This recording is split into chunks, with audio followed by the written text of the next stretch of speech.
Hello అండి. Welcome back to our YouTube channel. ఈరోజు నేను ఒక మంచి హై ప్రోటీన్‌తో ఉండే దోస రెసిపీ చూపిస్తున్నానండి. మనం రెగ్యులర్‌గా చేసుకునే దోస కాకుండా ఇలా అప్పుడప్పుడు ఇలా దోసను చేసుకుంటే ఎంత బావుంటుందో. మంచిగా హై ప్రోటీన్‌తో ఉండే దోస. ఒక్క దోస తింటే చాలు మన కడుపు నిండిపోతుంది. ఇలా పన్నీర్, చీజ్ వేసి చేస్తాము. దోస చాలా బావుంటుంది. చాలా చీజీ అయిన దోస అయితే ఎలా చేసుకోవాలో చూపిస్తున్నాను. చూడండి. దీనికోసం మనకు దోస బ్యాటర్‌ని అయితే తీసుకోవాలి. ఇలా దోసను వేసుకోవడానికి పిండి ఇలా ఈ కన్సిస్టెన్సీలో ఉండాలి. ఇప్పుడు మనకు దోస బ్యాటర్‌ని పక్కన పెట్టుకోవాలి. ఇప్పుడు దోసలోకి వేసుకోవడానికి మనకు కావాల్సిన ఇంగ్రీడియెంట్స్ పన్నీర్‌ని తురుముకొని పెట్టుకోవాలి. క్యారెట్ తురుము, ఉల్లిపాయలు, పచ్చిమిరపకాయలని చిన్నగా కట్ చేసుకొని తీసుకోవాలి. అలాగే మొజరెల్లా చీజ్‌ని తీసుకోవాలి. బటర్ కావాలి. ఇప్పుడు దోస పిండిలోకి ఒక్క పావు స్పూన్ ఉప్పును వేసుకోండి. మనకు చీజ్‌లో, పన్నీర్‌లో ఆల్రెడీ సాల్ట్ ఉంటుంది కాబట్టి కొద్దిగా సాల్ట్‌ని చూసుకొని వేసుకోండి. సాల్ట్‌ని వేసుకున్న తర్వాత పిండినంతా ఒకసారి బాగా కలిపి పక్కన పెట్టుకోవాలి. ఇప్పుడు దోస పెనాన్ని బాగా వేడి చేసుకోవాలి. పెనం వేడెక్కిన తర్వాత కొద్దిగా వాటర్‌ని చిలకరించుకొని 2 గరిటెల దోస పిండిని తీసుకొని దోసని ఇలా పెనానికి మొత్తం దోసలాగా మొత్తం స్ప్రెడ్ చేసుకోవాలి.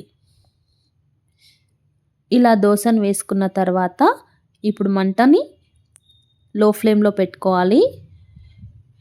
లో ఫ్లేమ్‌లో పెట్టుకొని దోస పైన కొంచెం ఇలా తడి మొత్తం కొద్దిగా పోయిన తర్వాత ఇప్పుడు హాఫ్ స్పూన్ బటర్‌ని వేసుకోండి.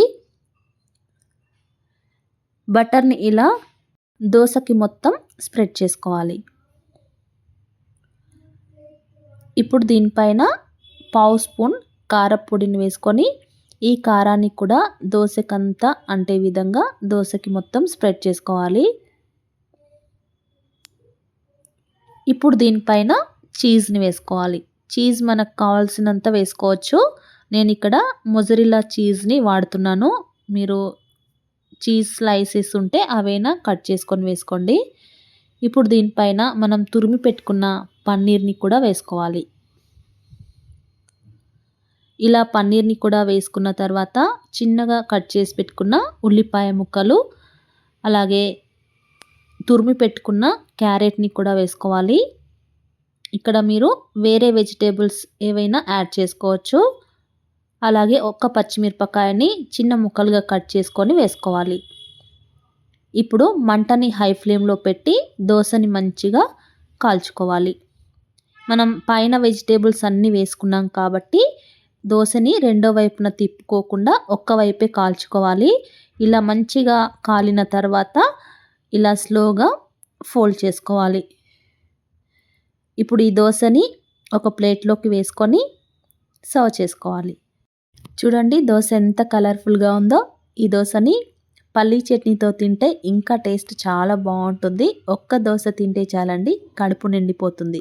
మనం చీజ్, పన్నీర్, క్యారెట్ ఇలా వెజిటేబుల్స్ అన్నీ వేసుకొని తింటాం కాబట్టి చాలా బావుంటుంది. High protein dosa ready. చూడండి దోసను చూస్తుంటేనే ఎంత కలర్‌ఫుల్‌గా ఎంత చీజీగా ఉంది చూడండి. ఇలా వేడి వేడిగా దోసను వేసుకొని ఇలా పల్లీ చట్నీతో తినండి. సూపర్ టేస్టీ అయిన బ్రేక్‌ఫాస్ట్ రెడీ.